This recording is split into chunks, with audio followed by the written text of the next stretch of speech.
He never forgets where he came from. As the son of a Christian missionary who immigrated to America as a teenager, he's learned to learn English.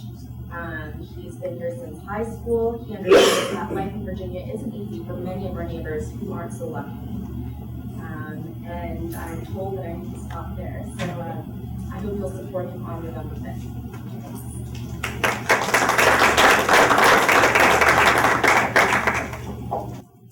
Okay, District 37 is next. David Bulaba.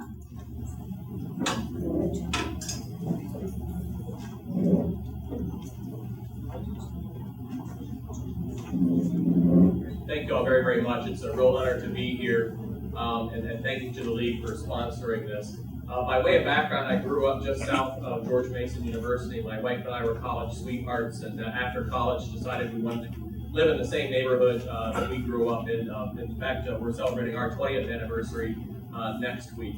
We got 3 absolutely wonderful children. Going back into our community, we knew that we had a special quality of life, and so we wanted to give back in the same way. And so both of us got involved in civic organizations. I got involved in Annandale Rotary, Brain Injury Services, and also served as the chair of the Fairfax County Consumer Protection Commission for 7 years. And it was that same spirit that I wanted to be able to take down to the General Assembly.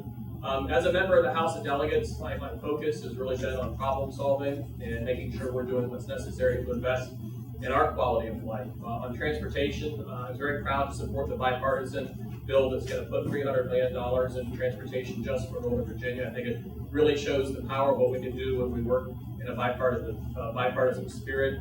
On education, have fought very, very hard, worked with the school system to be able to get our fair share.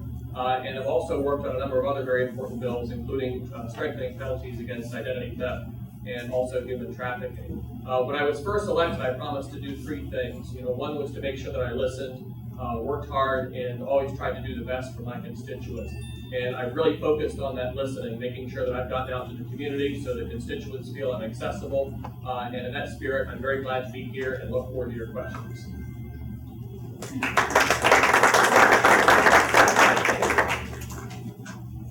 Patrice Winter is also from District 37.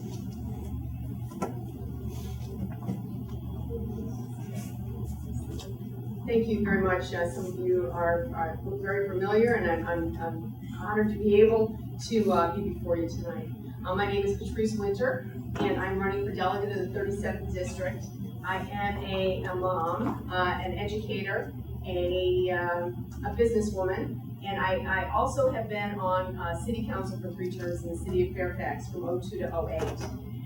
As a healthcare professional, I am a physical therapist, been a physical therapist forever, 30-some years, and I'm in now my encore career. I teach at George Mason University, health and health-related curriculum. I do research with breast cancer survivors, and I have a I'm the elder care coordinator. And as a businesswoman, I had set for 17 years, I had physical therapy practice in Fairfax, so I know what it is to make jobs and keep people employed and take care of families, and how important healthcare is in those issues. I am the mom of 2 children. My daughter's in Azerbaijan with the Peace Corps, and she, no running water, no, she's my hero. It's on the same latitude as Chicago, so it was no heat the last 2 winters. My son is finishing up in college, so that affords me more time to be able to go down and serve you in Richmond. And I look forward to the chance. I ask for your vote, and please, keep me in mind on November 5th. Patrice Winter. Thank you so much.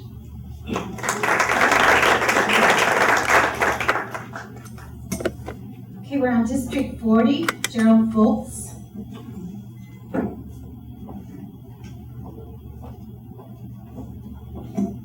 Thank you. Thank the League for having this occasion to be with you. I'm Jerry Foltz.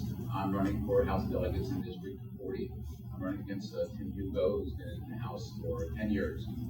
I'm a retired pastor in the United Church of Christ. I've served 5 congregations in 3 states, but I've been in Virginia for 30 years, 17 years in Centerville, where I started my last church. When I was in New Jersey serving in church, I was elected to the public school board, and I served for 3 years, 1 year as president. And it seemed like a normal thing to work through the administration in order to support the teachers and make sure the kids got a good education. We supported testing there, very expensive metropolitan testing that helped each kid reveal the educational needs of that particular student, and that schools could respond to that in particular ways that would bring the students up to level. The tests were not used to punish the schools. They weren't used to take over the schools by the state, as has been voted here in Virginia. So I have a good experience, I think, of where things worked well, and have a concern about how testing in Virginia is being misused and not really used to help the students' educational needs, leaving out the need to reinforce problem solving and creative thinking, and even support things like phys ed, music, and art, all of which are part of a well-rounded education. I'm concerned about transportation in Virginia. My opponent has voted against all transportation improvement plans, including the bipartisan funding bill that would really bring millions of dollars into Northern Virginia, as well as the rest of the state. And I'm looking for a chance to serve you in the House and the rest of Virginia. And please keep me in mind when you go to the polls if you're in my District 40. I'm Jerry Foltz, running for House of Delegates. Thank you.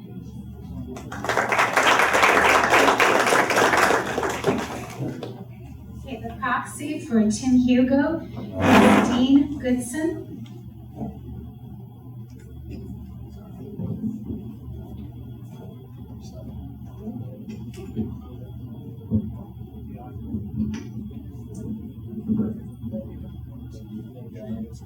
Tim apologizes he can't be here. Something came up with his son's Cub Scout group. Their leader quit, and so Tim volunteered to be the new leader.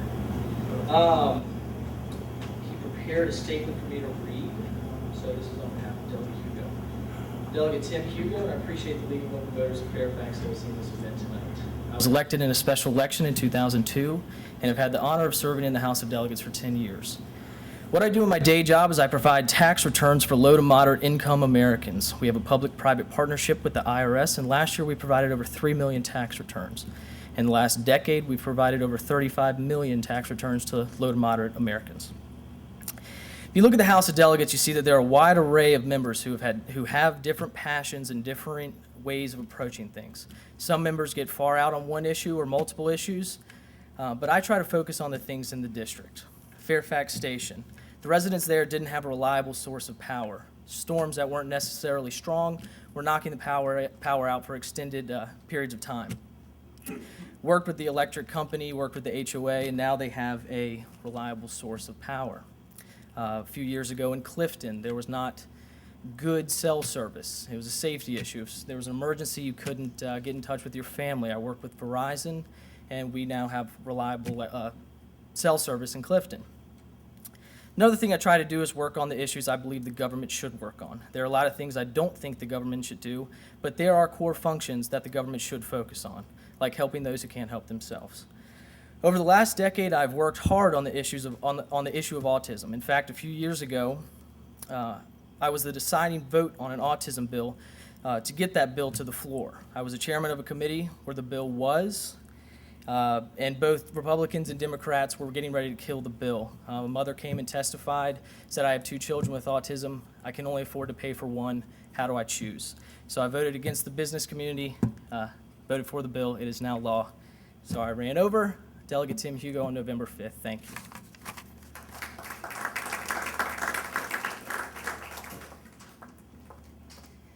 Okay, the proxy for Eileen Fillercorn is Garrett McGuire.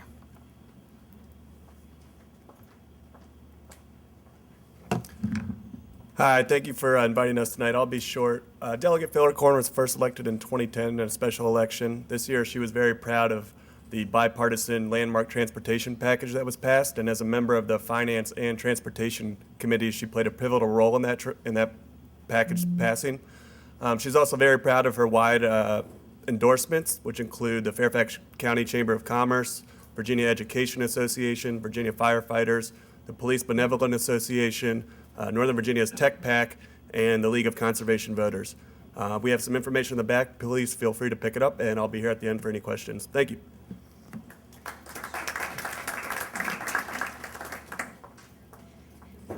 Okay, Christopher DiCarlo for District 41 also was confirmed, but has evidently not appeared. So we will go on to District 42, Ed Deich.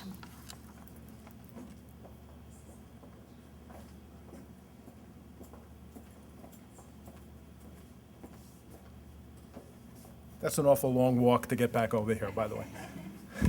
Good evening, everybody. I'm Ed Deich. I'm running in District 42 against a 10-term incumbent, Dave Albo.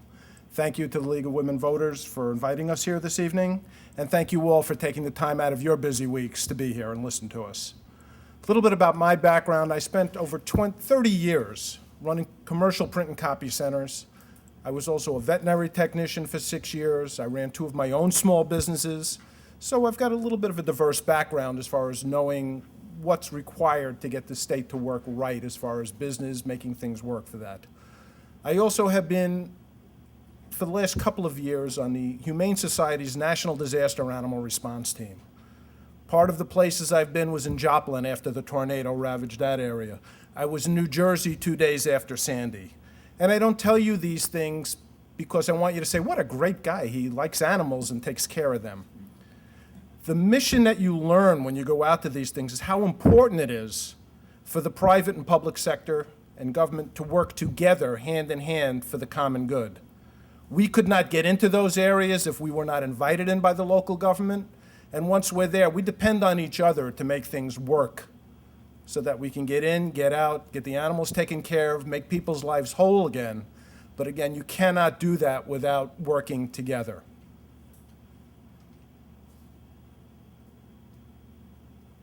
One of the things that got me involved in this race was the divisive politics going on in Richmond. Right now, we are at a point where we're constantly attacking women, minorities, the LGBT community. We're making people very uncomfortable. That makes it difficult to get businesses to want to come to Northern Virginia. This is something that we have to stop. This is something that we have to put an end to. That's why I got involved in the race, and I'm about to see the red stop sign, so I'm going to end here. But thank you all for your time tonight.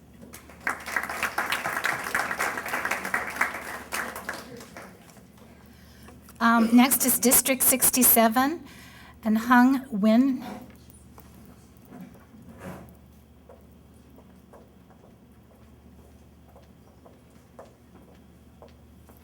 Good evening, everybody. My name is Hung Nguyen. I am the candidate for the 67th District, which covers Centerville, Chantilly. And I am a small business owner, and I've been involved in my community for a very long time. I've previously served with Dave Bolivar on the Consumer Protection Commission. I currently am the vice chair of the Fairfax Consumer Protection Commission, because it's about giving back to community and being involved within your community. So I thank the League of Women Voters for being here tonight and organizing this, because it's about citizens being involved in what's going on in Fairfax. Because if we don't speak up and do something about it, nobody else will. And so that's one of the reasons why I'm running for office, is that I live on Route 50 in Stringfellow, and there's always traffic out there whenever I go in the afternoons with my son. Whether I go down Stringfellow or Route 50, there's always traffic. And I'm not going on a road trip. I'm just merely driving around my neighborhood to go get dinner with my son, and we spend sometimes more time in traffic than we do going to have dinner. So it's about getting results, and that's what I've been doing all my life, is working with nonprofit. And with nonprofit, you don't have a lot of resources, but you have to get things done. And so government has a little bit more resources, but we need to get things done. Today, I took some time off and went down to Capitol Hill and had a press conference with Senator Mary Landrieu to talk about this government shutdown, how it's impacting small businesses like myself and other people. And we're also putting a lot of people out of business. And so elect me, Hung Nguyen, and I'm about getting things done down in Richmond. Thank you.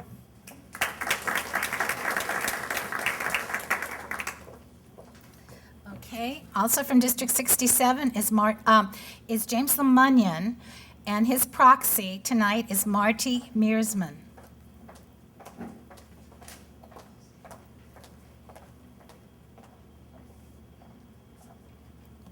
Good evening.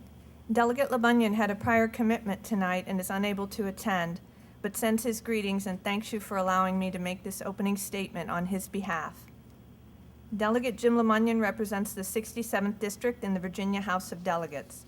Jim is a Republican, and during his terms in the House of Delegates, he has had 24 bills become law, and all were passed with strong bipartisan support. His focus is on jobs and the economy, transportation, and education. In addition to these laws, Jim also authored the bipartisan resolution requiring all recorded votes in the House of Delegates be easily accessible online. This resolution passed the House in 2011 with the help of the League of Women Voters and became effective for the 2012 and subsequent legislative sessions.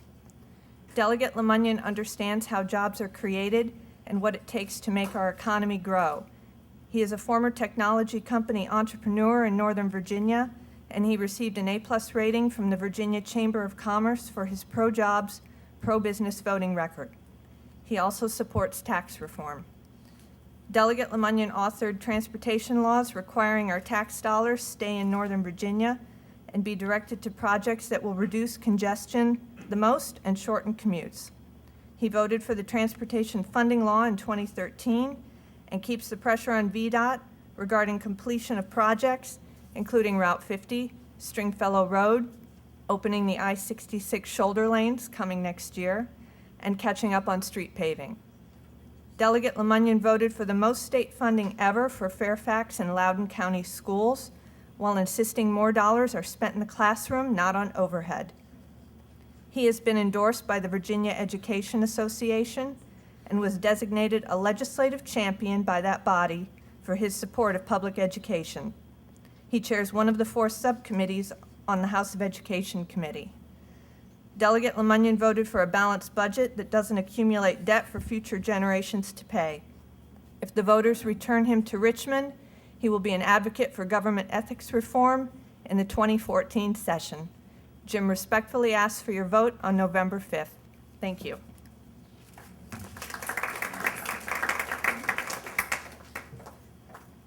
Okay, thank you, all delegate candidates. So now we're up to the sheriff. And first is Stacy Kincaid.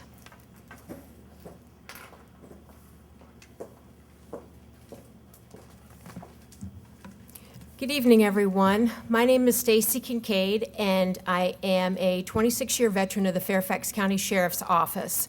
After graduation from college, I began my career with the agency, and I am presently serving in the rank of captain. As an elected officer, the Sheriff's Office is in a very unique position to cultivate close relationships with citizens. And as your sheriff, I will establish volunteer outreach programs to work collaboratively with citizens. I have a long history of reaching out and working collaboratively with groups, and as your sheriff, I will be out in the community listening and learning. I was the first occupational health and safety officer for our sheriff's office, as well as peer support coordinator, and was recognized with an outstanding performance award for my leadership. In addition, I currently sit on the governing board to prevent and end homelessness, and I'm a graduate of Leadership Fairfax. I also have received our agency's highest award, which is the Distinguished Service Award for my service. And finally, as your sheriff, and in this economy, it is important that the taxpayers' dollars are well spent. So as your sheriff, I will ensure that I review all contracts, practices, and procedures, and ensure that we are using your money in the best, most efficient manner possible. Fairfax County is a very diverse community, and I've said this many times, the Sheriff's Office in Fairfax is the largest agency, is the largest Sheriff's Office in Virginia. So we need to respect and reflect that diversity. I'd like to thank the League of Women Voters for putting this event on this evening, and I'd also like to thank the Fairfax Deputy Sheriff's Coalition, the Fairfax County Professional Firefighters and Paramedics, as well as Senators Chap Peterson, Dick Saslaw, Dave Marsden, George Barker, Delegates Mark Keem, David Bulova, Eileen Fillercorn for their support and endorsements. And thank you very much. I look forward to your vote on November 5th.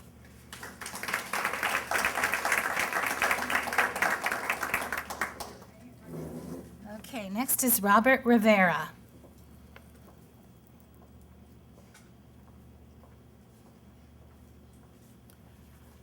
Good evening, and thank you for being here tonight. I see a couple neighbors here, and I appreciate that. I also see a fellow former Deputy Barrett.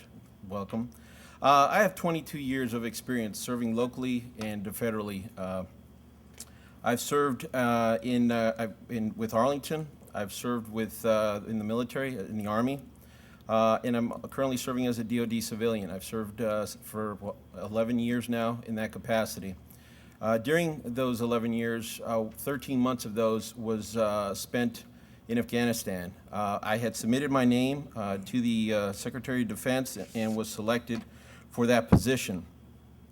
I'd like to read something for you, and that is the Department of the Army Superior Civilian Service Award for exceptionally meritorious service while assigned as the Deputy Provost Marshal, United States Forces Afghanistan, from 28 May 09 to 16 May. Mr. Rivera's leadership was instrumental to the stand-up of Task Force 435, the duly designated three-star headquarters responsible for all aspects of detainee operations in the Combined Joint Operating Area. I'll rest there. I have experience. For those of you who are in the military, you know what a deputy provost marshal is. That means I was the second top cop for U.S. Forces Afghanistan.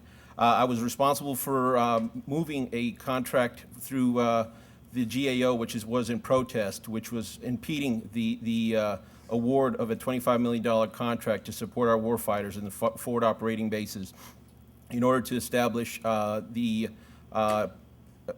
narcotics and explosive, I keep looking at you, detections capabilities. I've also am a father of two beautiful girls. One is a handful, she's 5 years old, and the other one's gonna turn 10, and I've been here since 1986. And I welcome your vote, and as you can see, I already voted, and I hope you vote for me before November 5th or on November 5th. Thank you.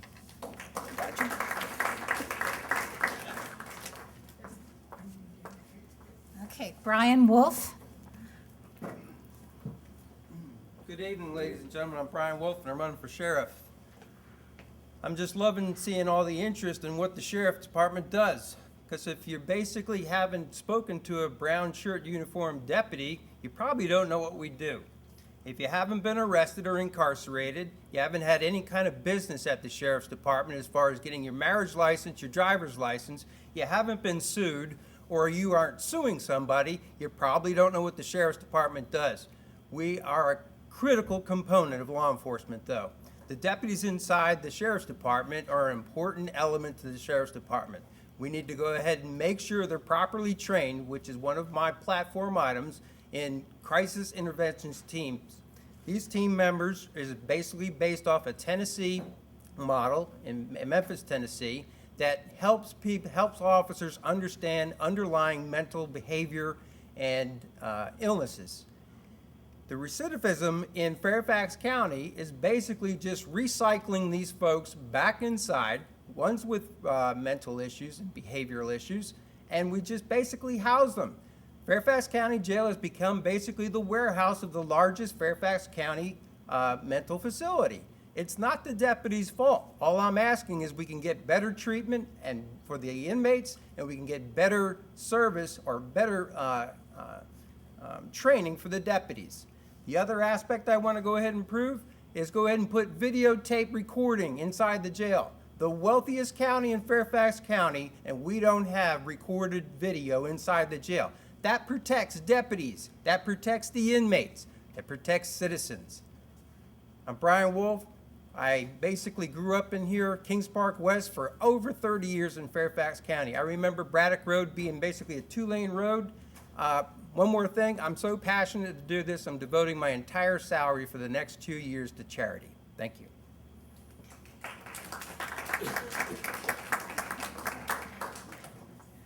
Okay, thank you. So now we're at the question and answer part, and we are taking questions written, and I have 3 here.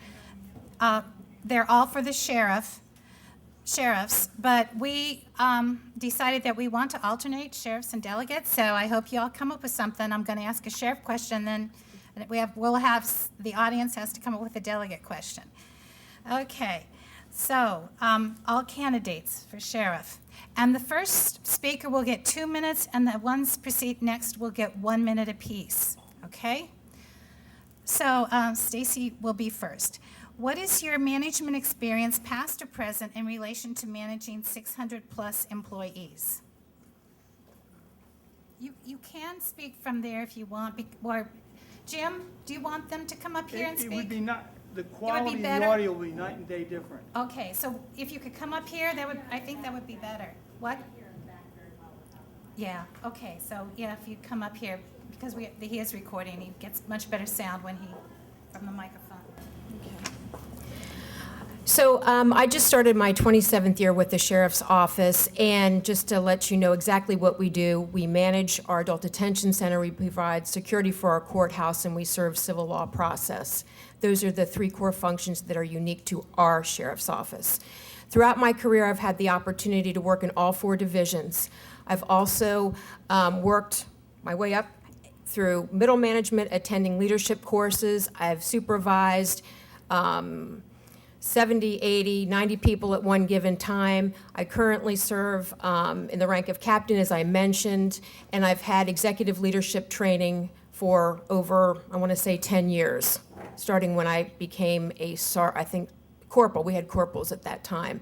So I am part of our executive leadership in the Sheriff's Office. I have attended the Weldon Cooper Institute at University of Virginia for leadership.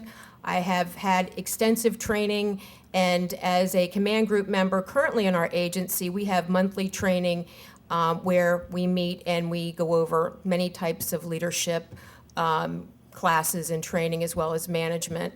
So I've had an extensive extensive training in the terms of leadership, and I've had the opportunity, as mentioned, to supervise hundreds of people over my career. I know my agency, I know the expectations of the staff, and I know what we need in terms of training. We do have training at our Public Safety Academy. We go with the Fairfax County Police Department, as well as the town of Herndon and town of Vienna and the fire marshals.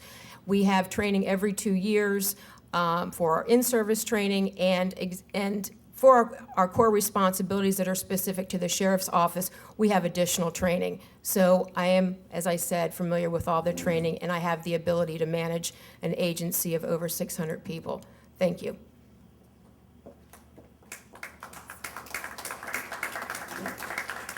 Okay, and so I'm not going to introduce from now on. Hopefully you'll just come up, but Robert Rivera will be next, and then Brian Wolf.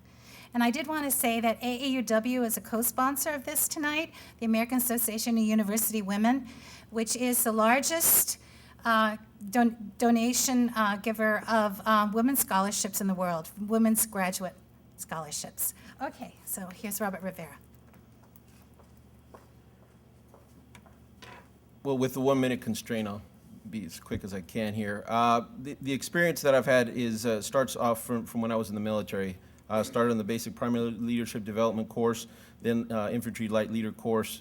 Then as I came up into the management, as a civil servant, I've taken a lot of leadership courses as well. As the deputy provost marshal, I was responsible for the manning not only of all the canine handling teams throughout the Afghanistan, which exceeded over, I won't go into details, but over 150. And those were scattered throughout the entire Afghanistan. The key thing there is it also required a lot of logistical training movement from the U.S. through Europe and into the Afghan AOR. That, of course, requires a lot of technical expertise, which I have done on numerous occasions. I was also responsible for the law and order, second person responsible for law and order for Afghanistan as it pertains to crimes committed within the Afghan AOR, which we were the ones that would report to the higher headquarters over at CENTCOM. So a lot of what I did, protected rules and regulations were written and are active today in Afghanistan as well.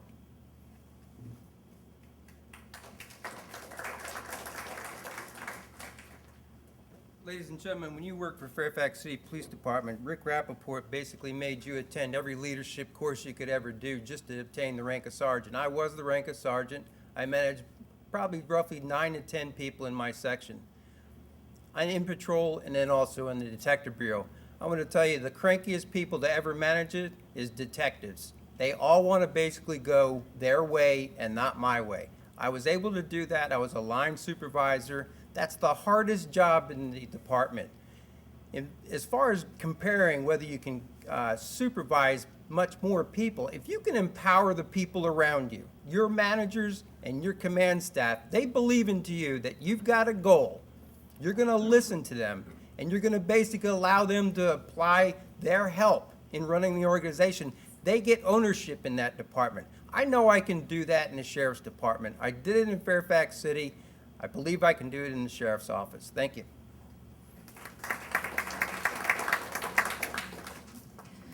Okay, we're also trying to alternate written questions versus from the audience here. Does anyone have a question for the delegates from the audience? Go ahead. Yes, the question I'm asking is, I've heard that 15 to 20% of the people who are incarcerated in the state of Virginia, how about a higher percentage of local jails? And the mental health services to these people is inadequate. What will the delegates do to improve mental health services in jails and prisons? So the question is, what will our delegates do to improve mental health in our jails? Just services. Okay. So let's start with, we're going to go on down, but the proxies cannot answer. So David Bulova would be first. Yeah, it's probably best to come up here. And actually, if you have a question from the audience, if you could come up here, it would be best too. So try to get it right. Sure. Thank you. It's actually a very excellent question and very timely. I'm a member of the Virginia Joint Commission on Healthcare, and we actually had a presentation on that last week. And the statistics are even scarier than that. It's about 25% of those in local jails that have some kind of mental health issue, and about half of them have a very serious mental health issue. And so the point is that jail is not where these individuals belong. They deserve to get the help that they need so that you don't release them back into society where it doesn't do them any good and it doesn't do society any good. It's really a matter of two things. First is having the resources necessary to devote to mental health services. And after Virginia Tech, we did put in some additional resources. And unfortunately, as the economy soured, those were the first things to go. And so my priority is simply to make sure that we are funding the programs that we know need to be funded at an adequate level. The other issue is having appropriate diversion programs and giving our judges the authority and discretion and the education to be able to recognize signs of mental illness and to have the authority to take them out of the criminal justice process and put them where they belong. We actually worked on a similar program for veterans.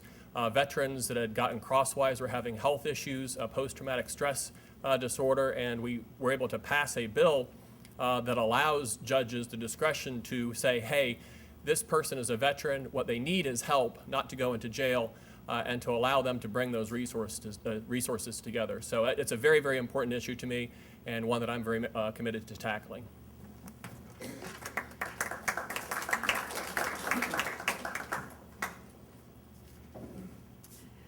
As a healthcare professional, as a physical therapist, I have, over the course of my career, treated people that are physically disabled, and often with that, they are also have some psychological issues occasionally. Suicide. I've had people come in that are suicidal, and I was trained to notice these things. So as a delegate, as going down to Richmond, I know how important it is to look at the whole person and to be able to treat the whole person, not just parts of. Education is paramount. Both judges in the jails, as have been mentioned, there has to be funding going towards looking at the bigger picture and how these people, how people need to be honored and treated fairly. So going to Richmond, this would be, mental health would be a paramount thing for me to look at, and so I thank you very much.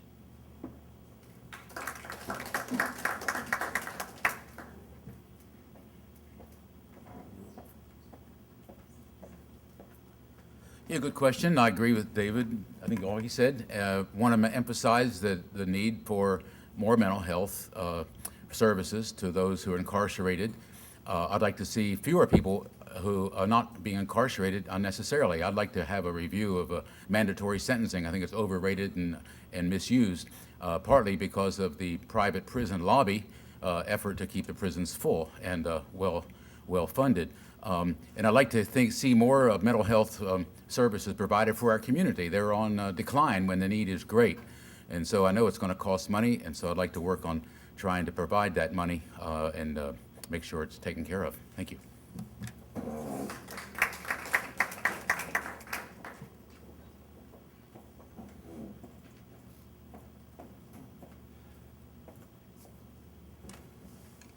The first thing that has to happen, obviously, is to restore into the budget the funding that's been stripped out over the last couple of years, because without that, we won't be able to accomplish very much. The second thing that I can tell you about this is I had an uncle who was a doctor of psychiatry. He ran several hospitals, but what he made sure his doctors did was make themselves available pro bono to go into the jails when he was running these hospitals so that they could evaluate some of these prisoners that were in there to see what was going on. I feel that we have to reach out to the private sector. We have to get those doctors involved, get them to give some hours, get their people in there, get the medical schools to put some people in there so we can check with the ones who are already in the prisons and start moving them in toward the courts also so that we can get these evaluations done prior to sentencing so we know whether or not we should put them in jail or we should put them into some facility to help them get better. Thank you.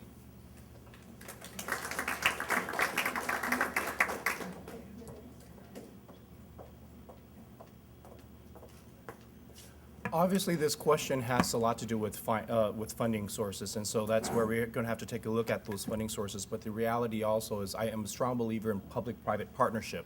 As part of my training in the past, I actually used to work at the mental health institution. And so part of that is people can volunteer an hour a week just to have that human connection sometimes. So whether it's a church or community-based organization, and this goes for whether people who are being incarcerated or even for folks who are returning back from the military right now, of having that engagement. Because right now in the military, a lot of the folks don't want to admit that there's mental health issues because there's, for lack of a better word, a shame factor sometimes.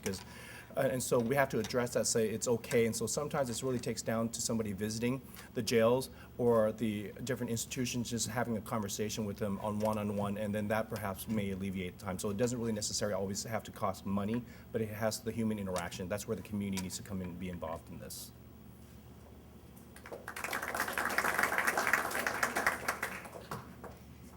So I have lots of questions for the sheriffs. But the next one that I got, I believe, was, what is your position on the Second Amendment? What guns do you own? And what background checks do you favor for purchasing firearms? And we'll start with Robert this time. You get the 2 minutes.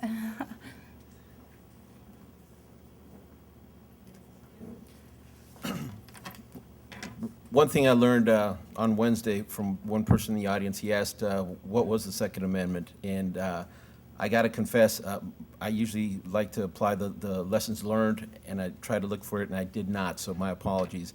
But my understanding of the Second Amendment is the right to bear arms, and I definitely believe in the right to bear arms. I do have a Smith & Wesson 659 9mm. It's locked, of course, with 2 girls. It's very high.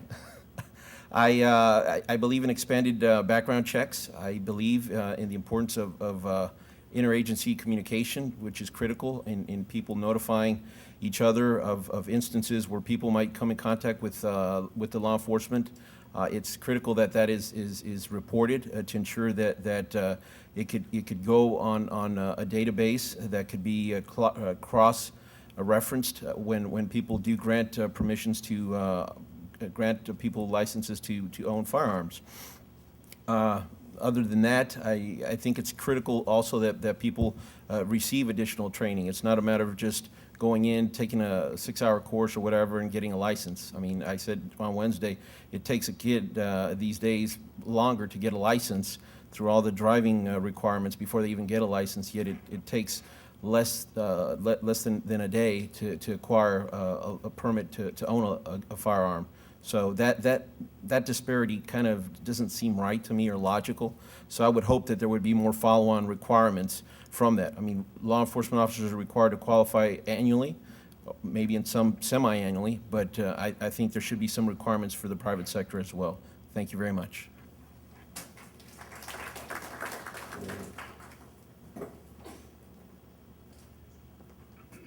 support the Second Amendment. A lot of people interpret it in two ways. It's the right of the militia to bear arms, or it's the right of the citizen to bear arms. But it's the right of the citizen to keep and bear arms and keep infringement of those rights. I don't have any of the long assault rifles that the people that are discussing about in the news now. I carried that weapon in the Air Force for 4 years. I used it as a sniper. I used it on the SWAT team. I've used them in the SWAT team on Fairfax City Police Department. They are excellent long-distance weapons.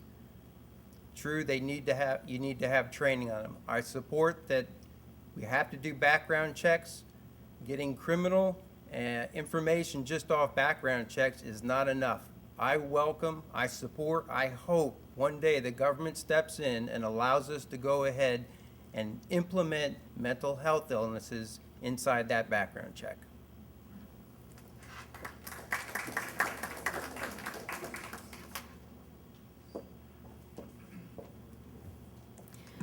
I do support the Second Amendment, and I, as a law enforcement officer, and I happen to be the only one running for sheriff that is, I own weapons.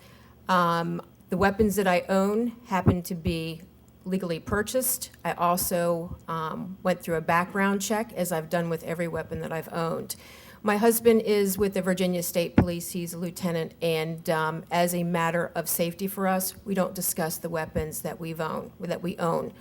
I also think that, I believe that the community has an expectation that law enforcement officers are proficient in the use of all weapons, especially those that the bad guys carry.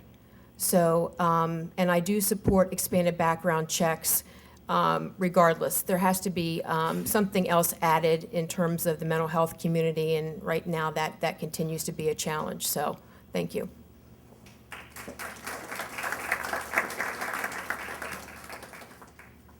Okay, the next question is for the delegates. Do you support establishing special veterans courts around Virginia to handle issues involving veterans suffering PTSD, etc., who commit crimes? So that's quite a complicated question. Shall I repeat it one more time? Do you support establishing special veterans courts around Virginia to handle issues involving veterans suffering PTSD, etc., who commit crimes? So, Patrice, you get that first.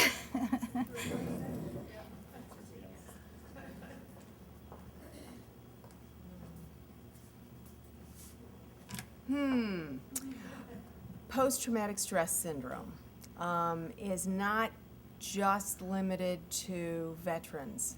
Many, many people can be affected by it.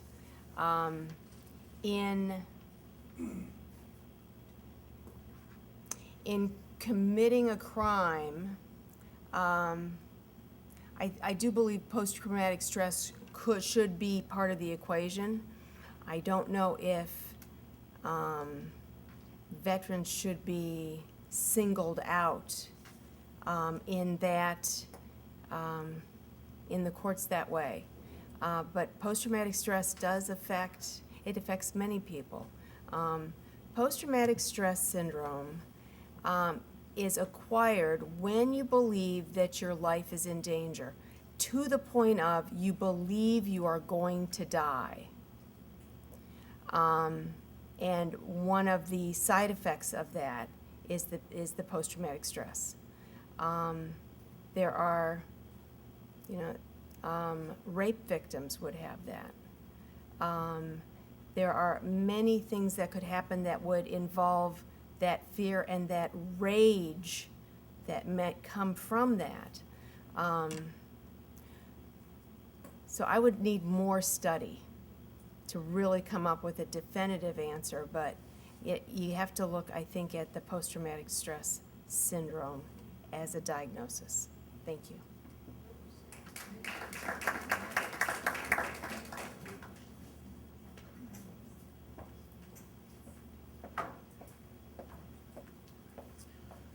Yeah, I would need some more information on whether special courts are needed, but I think all courts ought to be prepared to deal with the different reasons people maybe break the law. There's, as mentioned, not just soldiers, but people dealing with domestic violence, child abuse, persons, all kinds of reasons that are affecting why people misbehave.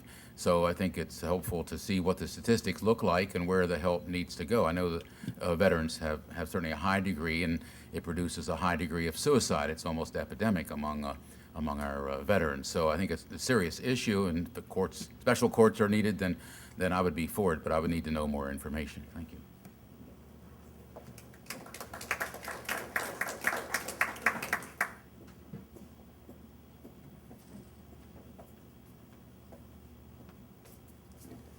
That is both an excellent and extremely difficult question to answer. It does go back to our previous question, though, about getting proper psychiatric counseling in at the court's level before someone is done. Do I believe there should be a special court for it? Actually, I do. I'm not sure how we could fund it, but I do believe there should be a special court for that. These people see more violence and just more killing, more absolute horror than most of us will see in our lifetime. They'll see every day when they're overseas, when they're on assignment. So I think they should get a little bit of a special treatment in that regard. How we can deal with this, how we can fund it, again, it would require a lot more study than we've had an opportunity to do here tonight. But do I feel that there should be a special court for this? I do.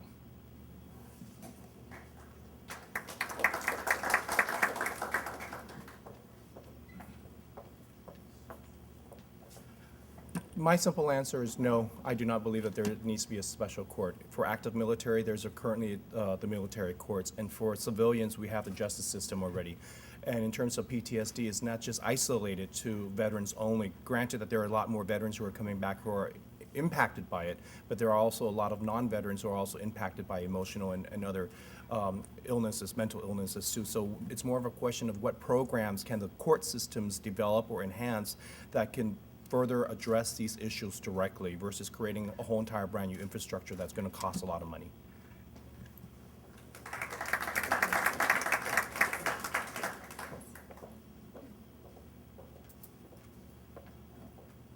It's a great question, and my simple answer is yes, and it doesn't need to be a physical court.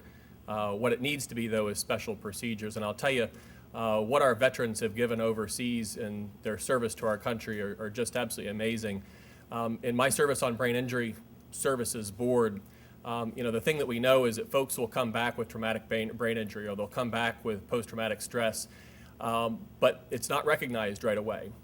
It's recognized later or not recognized at all. And you wind up with these folks getting trapped into the criminal justice system when they're actually looking for help, or they've turned to drugs and alcohol as a way to go ahead and ease the pain. These are individuals who have given so much to our country, and if you have an opportunity to be able to catch them as they're coming into court and get them the resources that they need and that are available, we ought to be able to do that. This is something that I actually was the chief co-patron on with Delegate Chris Dolly, who's a veteran who is from the Virginia Beach area.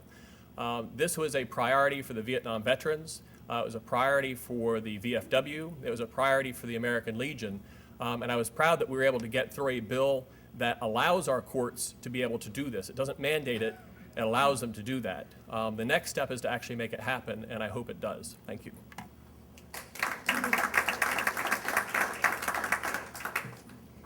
Okay, I have two questions here from Mr. Wolf. And so I thought I would combine them in one. I'll just read them and you can respond as you want. At the Burke debate, you talked about looking into IA files of deputies for any issues of conduct and firing them. If you looked into your own IA files, with your last place of employment, would you fire yourself? And then the second one is, who are you? Where did you come from? Experience in confinement, question mark. So. You might want to leave the questions there so you can. Oh, okay. Well, here they are. Do you want? Okay, in reference to the Burke event, I said something that was probably insensitive, and basically they exploded at me. why don't you stand up and take credit for the second part of the question? Because I've never been demoted unless voluntarily. I think you should concentrate on you. Sir, we're not going to have people, in fact, I thought that we had an agreement signed that we are not going to personally identify Thank you, ma'am. people. Thank you, ma'am. Okay, Well, so okay. that was, I'm sorry if you didn't catch that, but, Okay. Well, I won't even answer this one then. Thank you. okay. Okay? I basically said something to the fact that, yes, I would look into IA files to determine people that had been basically disciplined for misconduct that would rise to the account of a criminal offense. I don't believe those folks should be carrying a gun and wearing a badge. If I'm going to be the sheriff, I'm not going to have these people basically be the cancer in this department. Good deputies, and there's a couple of them here, don't want bad deputies working for the sheriff's department. That's what I basically said. I had a chance to go ahead and look back a little bit, and yes, I can't look in those IA files. They're locked. They're sealed. Nobody can look at them again. Okay? But I will consult with the county attorney to determine if there's other ways I can go ahead and make these people civilian jobs for the sheriff's office. It's an office of trust. The deputies basically took an oath. If they've committed a criminal offense, I don't want them on the sheriff's department. The deputies that are here, I know you don't want them there. You don't support the deputies that basically have committed any kind of offense like that.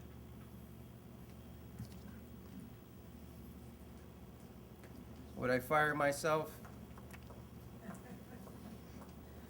Okay, I have a question for all the delegates, but before I do, I have a question for Captain Kincaid. In your 25 years of service, where did you see waste? What was it? And what did you do about it? Waste.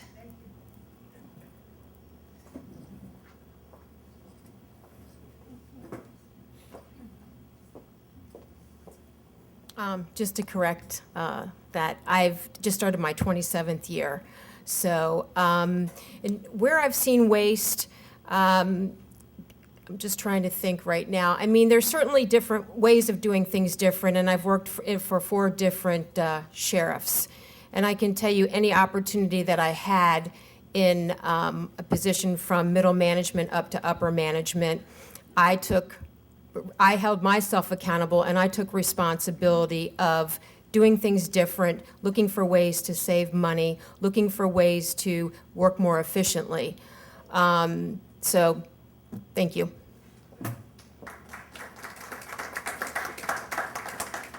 Sorry, I don't have a question for you, Mr. Rivera. But anyway, to get to the delegates, and we will start with Jerry Foltz this time. Do you support expansion of Medicaid? Currently, Virginia's position has been to not expand Medicaid and participate in the Affordable Care Act. So,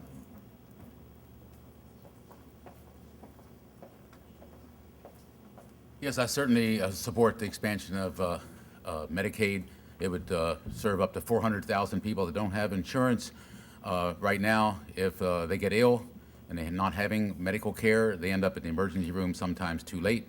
It's expensive, and it's not the proper way to care for people in our community that are in need. Predictions are reliably that it would actually overall reduce health expenses, or at least keep the hospital expenses from going up more, honestly, but it also returned money from the federal government for the first 3 years that we've already paid in our taxes. So it seems like it's, to overuse a phrase, a no-brainer as far as I'm concerned, and it's certainly needed, and the sooner we can get it in, the better.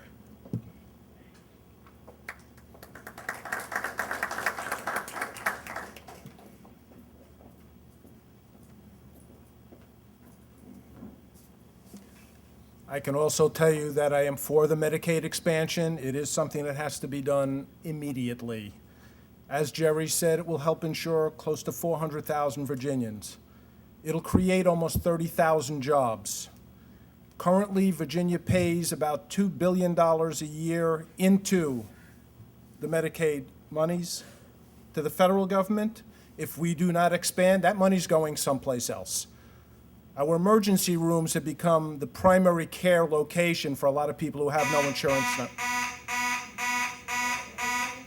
And you can tell it's a hot topic because I'm setting off fire alarms.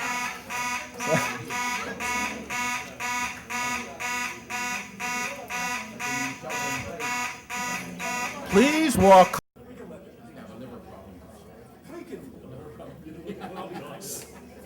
Oh, you're going to finish? Yes, okay. Let the next person go. I got my point across. Hung is after me. Okay. You got Hung and then you got David, so we still got two more. So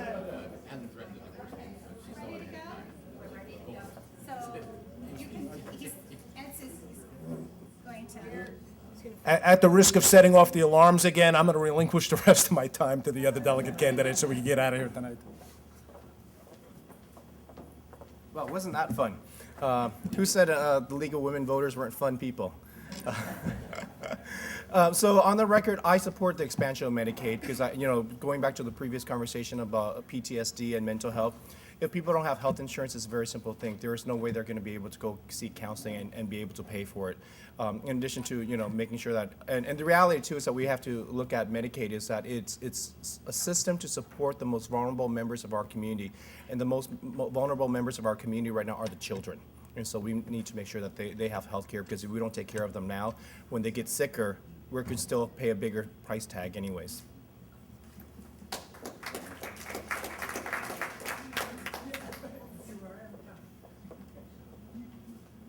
I don't have too much more to add. I agree with the comments that were said. Let's take a look at what happens if we don't take that money. Well, you got 400,000 people who aren't getting preventative health care that they need, who are going to be using our emergency rooms.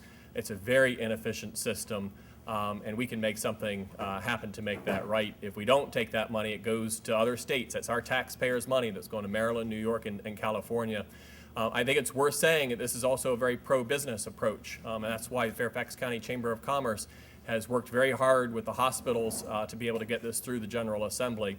It's the moral thing to do. It's also the right business thing to do.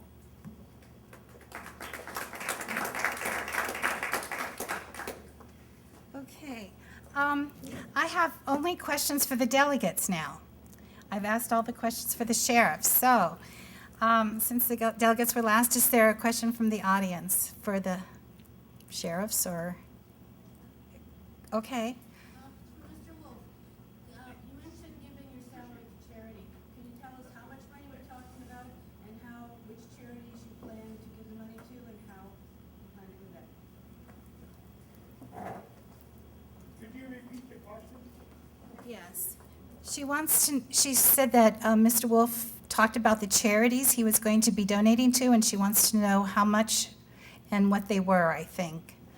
How much and How much money are we talking about for the 2 years of salary and how do you plan to distribute the money to the Fairfax County charities? well, I thought that's what I said. Okay. I'm brand new at this. I contacted the Fairfax County Republican Committee, and I basically made this pledge without even asking them. And I asked them for some advice on who I should give it to. We all agreed that inside Fairfax County charities would be the place that we would put it in. The chairman, Jay McConville, suggested that we get Democrat Party and the Republican Party to come together and decide where this money will go. I'm perfectly okay with that. If we can't come to some kind of resolution on it, then I'm sure we can go ahead and put it right back in the Virginia Sheriff's Association. It's $320,000 for 2 years. That's my passion and my commitment. I wanted some people to understand I'm not a washed-up cop looking for a high-salary job. The money's the community. Thank you. Okay, so we have, now we're back to the delegates, and I believe we're starting off with Ed. So the question is, do you support making the ethics disclosure laws applicable to politicians stricter, and how?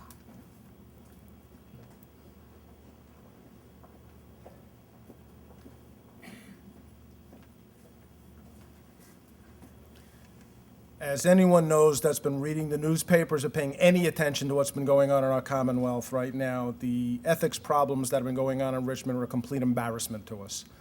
Do I support them being stricter? Yes. I actually support it being a zero-tolerance law on this.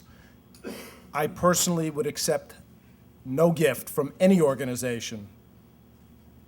I just feel that's just opens up the doors to problems. Can we get that passed right now?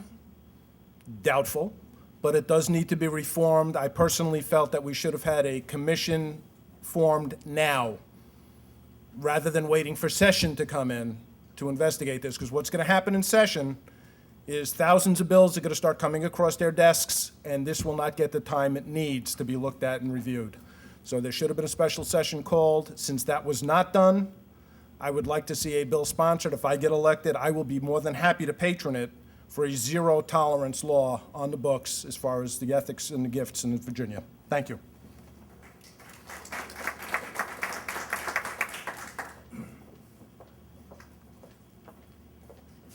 For me, ethics is a very simple thing. It doesn't take the law for us to be ethical people. So for right now, if I am meeting with folks, I will be paying for my own meals. So whether the law says I'm taking $100 or $250, it's very simple. I am going to go pay my own meals when I meet with lobbyists.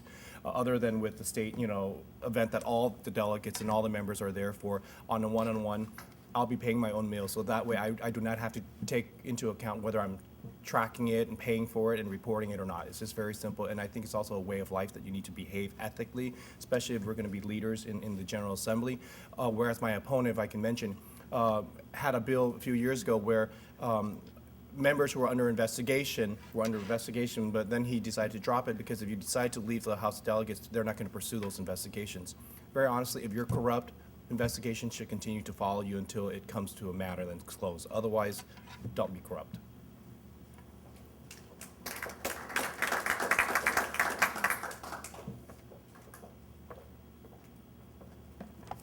Now, the unfortunate part of what happened down in Richmond is that everything that happened, as far as we can tell, was perfectly legal, and that's kind of the shameful thing. Most of us down there in the General Assembly are there for all the right reasons, and you have the rules in place to catch the exceptions. So you need to make sure that the rules are able to do their job. There's a couple of specific things that I would support, and a couple of them that I do plan on introducing legislation for the next term. The first one has everything to do with putting some sunshine and accountability on how we do this. Right now, when you report gifts, you only have to do that once a year, and it's in January. And so nobody during an election cycle is going to get to see what kind of gifts you've taken when it matters the most. So we need to make sure that reporting of gifts is on the same frequency as we have for reporting of finances. We need to make sure that we close that loophole where people can take as much money or gifts as they want and not report it if it's immediate family members. That should be covered, and we need to have an independent ethics commission. Right now, the ethics commission in the General Assembly is basically the fox guarding the hen house. We need to give them some additional oversight, and we need to give them the power to go ahead and keep us accountable when we're down there. This is a really important thing to make sure that we restore faith in our government, and I'm committed to putting in bills this session to go ahead and fix that. Thank you.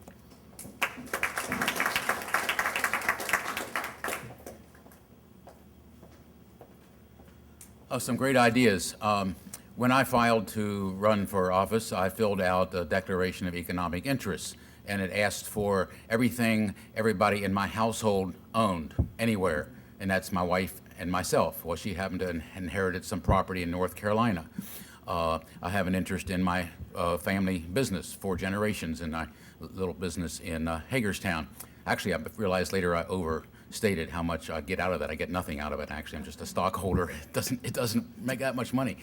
But I think what's needed is parallel with elected officials. Anyone in your household that gets gifts, anything of a gain that should be reported the same way that we report our economic interest. And I think frequency should go along with it also.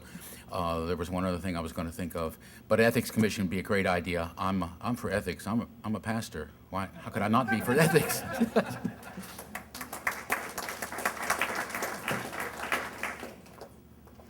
So I have a question for the sheriffs.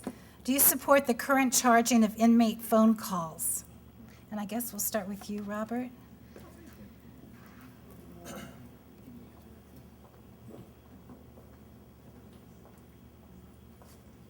And you're referring to the calling cards, correct? Just the charge, how much they're paying, how much they're.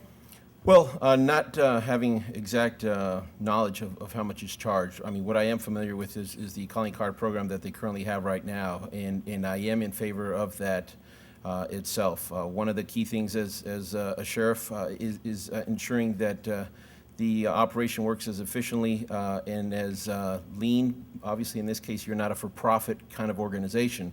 When you look at who benefits from the money that is generated from these programs, this money goes back to basically the detention facility to replace equipment that is worn out, whether it's washing machines or dryers and things of that nature, which obviously would benefit last time I checked, it would benefit the inmate, because nobody else is going to take their clothes to wash them in the detention facility. So in that regard, I definitely support that. So as sheriff, your responsibility is to look at not only that, but also look at contracts and everything else like that to ensure that there's no gaps. Having gone through school through the Defense Acquisition University, I could review those and look at those to see whether or not there's flaws. And as part of my responsibility, I would ensure if there's gaps that I would look at those and tighten those out in order to minimize any waste or potential fraud that could be generated as a result from poorly written contracts as well. I know that's not the question, but I've got 2 minutes, so I'm going to maximize them. Thank you very much. Still got 30 seconds. I think it's all of you, so you can press.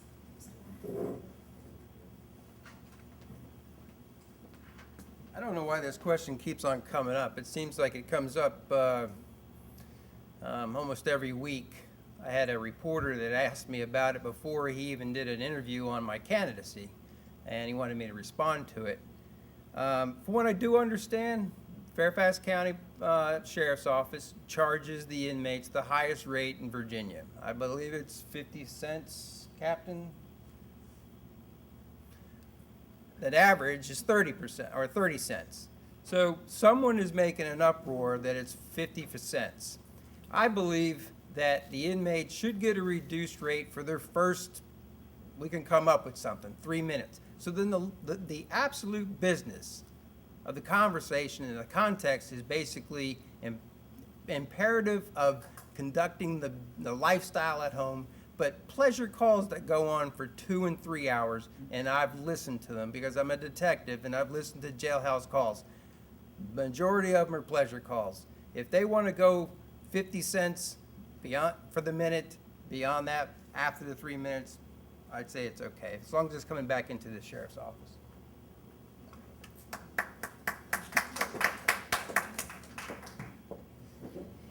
The inmate phone call account is something that I inherited when I got transferred to my current assignment back in December.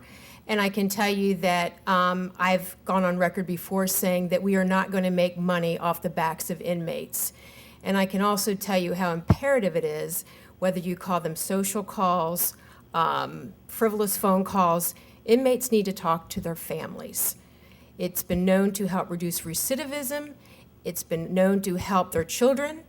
And I can tell you that with a new FCC ruling, I will assure you that when I'm elected, the cost will be fair, it will be affordable, and even if inmates are indigent, there will still be a way for them to make calls to their families. Thank you.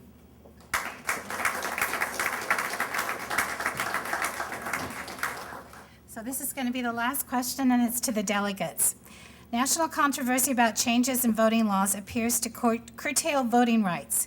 Even in Virginia, the General Assembly made it harder to vote. What will you do? So let's start.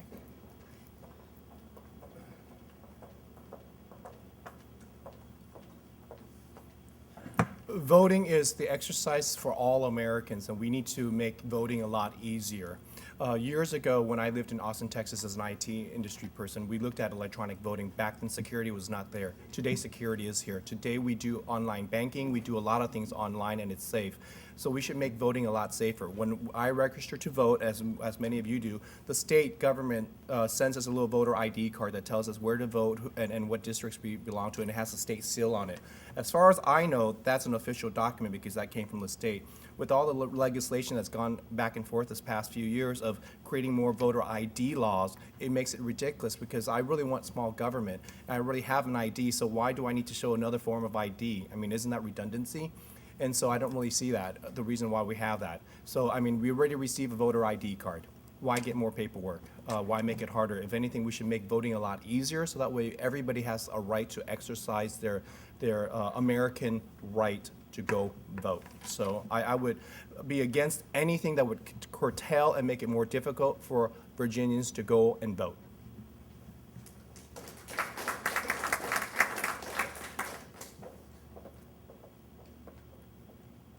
And I agree exactly with what Hung said. You know, the laws that we had on the books before had worked well for us for a long, long time.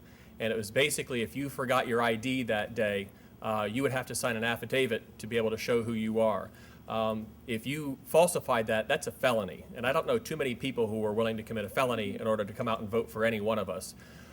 When asked to come up with a single example on the House floor of voter fraud in Virginia that this was trying to address, the sponsor of that bill said he couldn't think of any off the top of his head, and that's because there really isn't a problem. If there was a real problem, I'd be the first one to get out there and try to do something about it. But this is a solution and problem and solution in search of a problem. Yes. So what we really need to do is look for ways to go ahead and make it easier for people to exercise their constitutional right to vote. A good way to do that is to make no excuse absentee ballot in advance, and so that's something that I think would be really easy to do and give people an opportunity to vote and also free up some of those lines on election day so we don't have to wait so long. Thank you.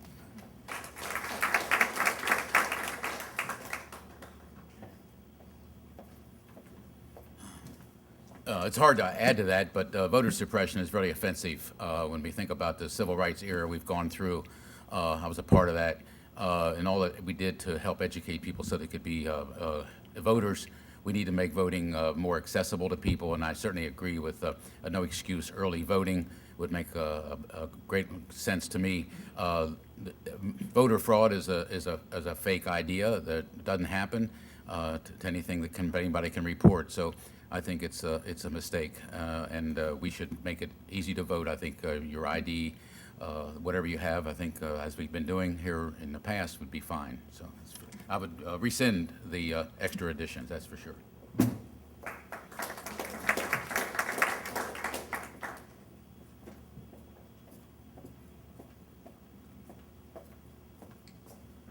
Wow, I get the last word. I never even get this at home. This is great.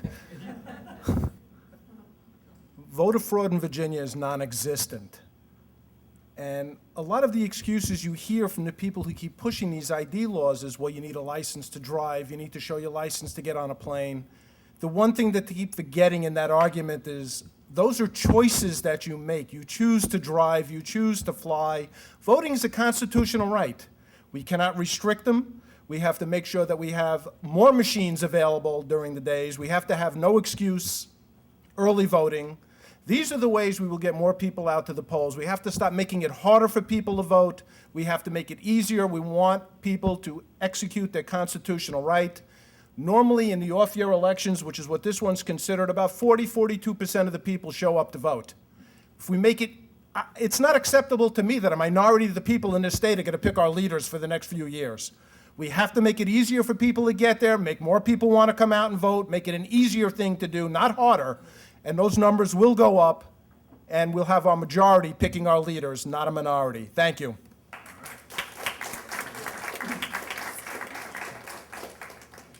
Okay, and with that, we just want to thank you and close the evening. Good night.